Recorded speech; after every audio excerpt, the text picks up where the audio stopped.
Ever wonder what it's like to live in a cozy New England cottage? Join us as we transform our simple ranch home into a comfy cottage.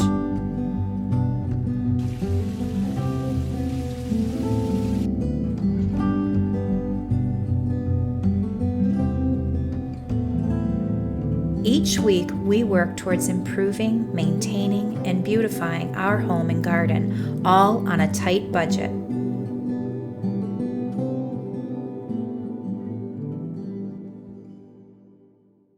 This small deck, it's just kind of plain. It just needs to be dressed up. So we're going to do a little fall decor on there. I'm going to add maybe a couple of little faux pumpkins to the top here.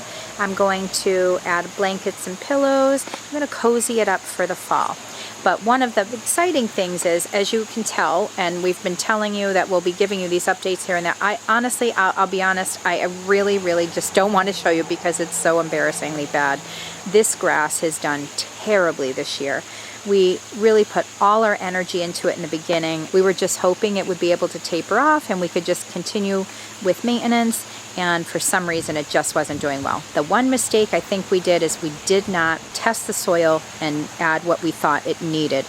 That was our big mistake. We just kind of did all these things to it. We did all the steps. We overloaded with grass seed a few different times and watered like crazy, but it just wasn't enough, folks. And it wasn't in the budget, so we didn't do the soil, but I think we should have topped it off with soil. So this time we're going to do it right.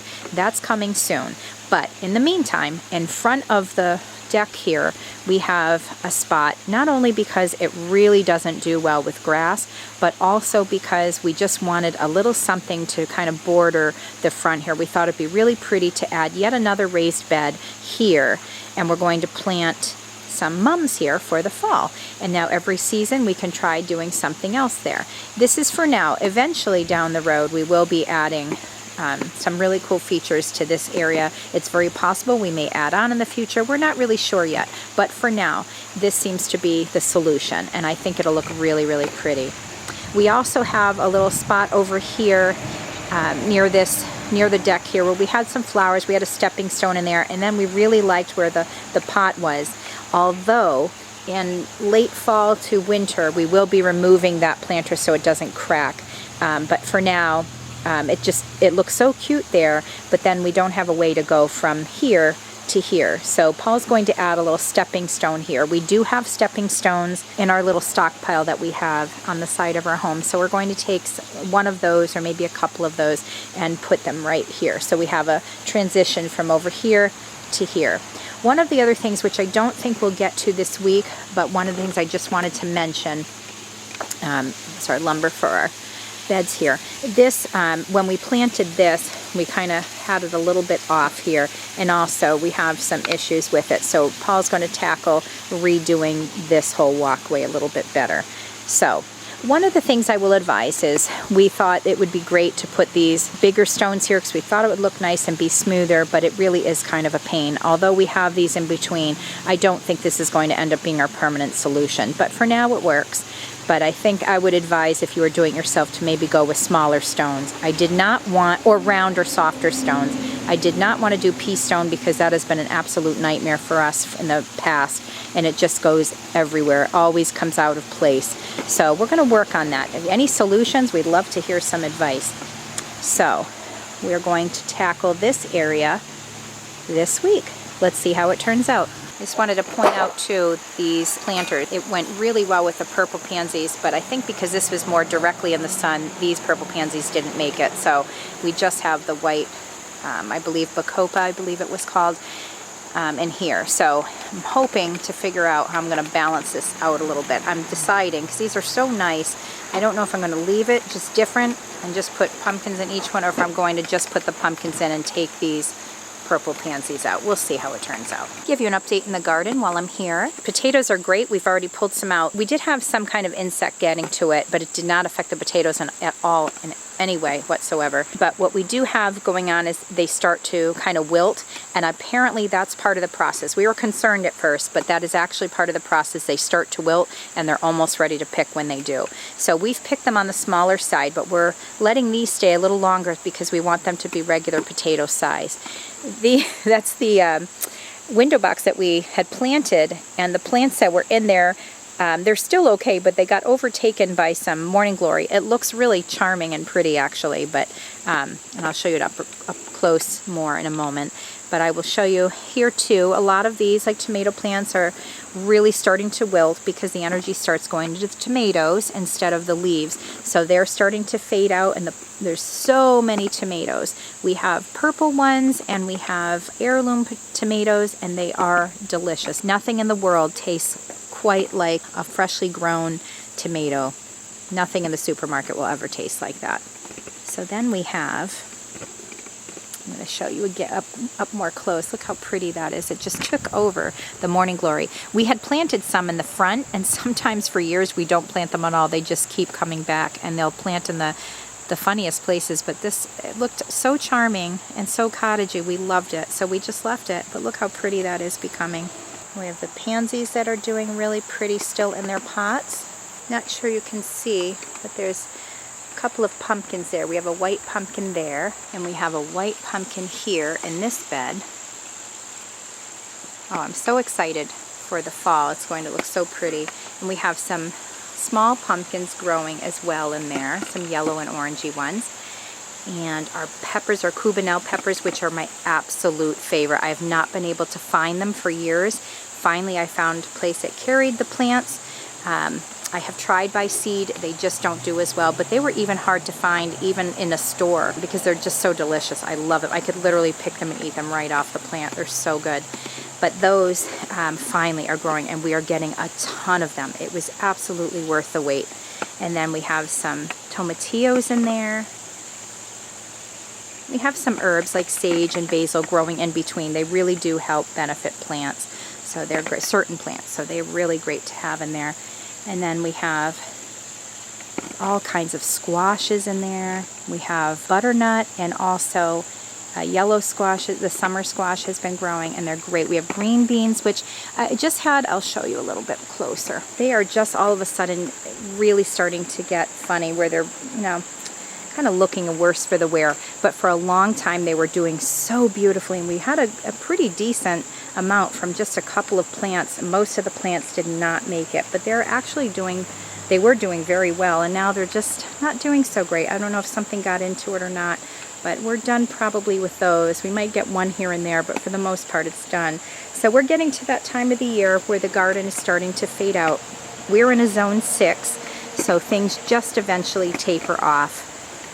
And this is pretty expected, but not usually this early. I don't know what the weather's been like where you live, but right here in this zone here in New England, the weather's been really strange. It was so unbearably hot in June, well, probably late June and into all of July, and maybe into the first few days, maybe the first week into August. I don't even know if it was a full week.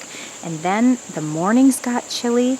The evenings got chilly, and it really wasn't. Some days it would get really hot in the middle of the day and then go chilly again, and some days it was just uncharacteristically cooler for August.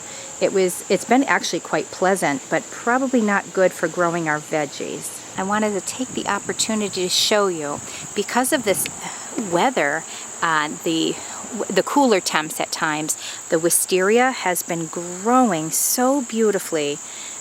This is the third time they have stopped and grown again, and oh my gosh, are they beautiful. There's even still, I wish I could show you up close, I'm not sure if you can see that, near some of the blooms there's some pods, some buds going. Oh, I don't know if you saw that beautiful butterfly that just went by, that monarch butterfly, gorgeous. But we have some buds ready to bloom still. It's spectacular. I will say, if you're not used to wisteria and you don't have a dedicated space and you can't keep it really pruned well, it will be a nuisance because it is quite aggressive and it's growing. I want to show you why. We started here, and look at It's just going and going and going. It's making a wall and it's reaching further and further, but boy, is it pretty when it's in bloom. It's just lovely. So we're okay with it. We actually like this wall of wisteria, but we will have to tame it when it starts growing into other things, but it's so pretty. We have our tropical flowers, our canna lilies, but they remind me so much of a tropical area. They're so pretty and they're so different. My husband is part of a garden club and they do a swap, plant swaps per se. And they sell plants to raise money for programs like scholarships for the town. And this in particular plant sale, they have a plant sale every year around Mother's Day, around that time, weekend, around then. And they have these plants at the end of it, and the garden club members will trade off different plants. And it's really, really neat. And those were one of the things that we traded with. And we absolutely love it. This is the second year so far, but look at these amazing leaves. They're so tropical and pretty. We really love it. And we'll plant it. You pull up the bulbs in the cooler weather. So in the fall, we'll pull out the bulbs when they're done growing and it gets cool. And we'll plant it somewhere else next year. The raspberries are getting ready to be done, so they're kind of fading out. I haven't had rosemaries for quite a few weeks now, but the plants themselves are slowly starting to deteriorate because they're getting ready for the fall. But these beautiful yellow flowers, I always forget. You can see a bumblebee inside there. Thanks, bee. These beautiful yellow flowers are still gorgeous and in bloom, and they're really more and more, just growing more and more full. The roses are still small bush, but it's doing very well. And we have all these beautiful plants. Our rhubarb is fading out, if you can see over here. The rhubarb's right on the ends here, right along this row, that line there. And they are not like they used to be. They're very small this year because we've moved them so many times. Hopefully by next year they'll mature and get quite bigger. But we've had a couple rounds of rhubarb this year. Our snowball bush is doing well. Sorry about the shakiness of the camera. Our mint is not our best years of mint, but it's doing well. Same with the oregano. Last year was spectacular, the oregano, but not so much this year. We will be harvesting some, but not quite like past years, and that's okay. Sometimes the years aren't that great, sometimes they are, but something always is fantastic. Sometimes more things than just one in the garden, and sometimes you just have a dud, and that's okay. So we did receive more wood chips, and we did a little bit on the hill here, on this side hill, and it looks so much better than the sand. It's terrible soil here, so this will not only improve the soil and help with erosion, but it looks so much better, so much cleaner and neater. It's very hard when you have a hill in your property, because just as we get older too, it's very hard to get up there, but it's going to be beneficial for us, and it looks so much better when we can. I think in the future we may have to hire someone out.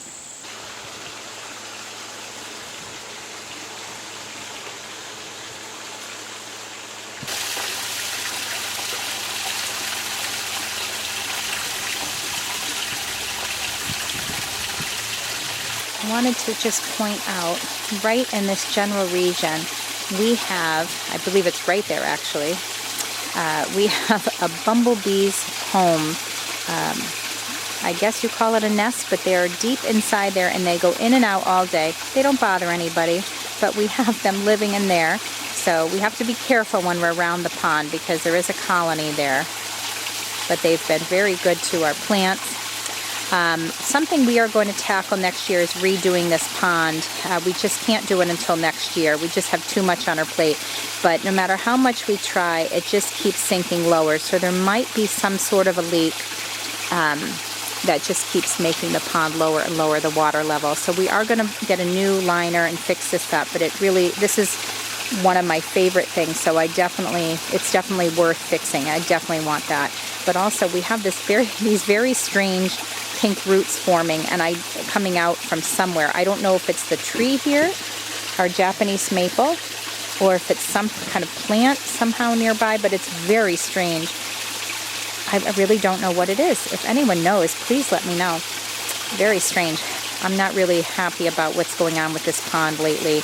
We haven't had much time over here this year. I'm very disappointed in what's going on. So this will all be fixed up next year. Still very pretty and pleasant to listen to though. So I have a couple of 8-foot 2x8s for my raised garden bed. I'm going to cut a foot off of each of them.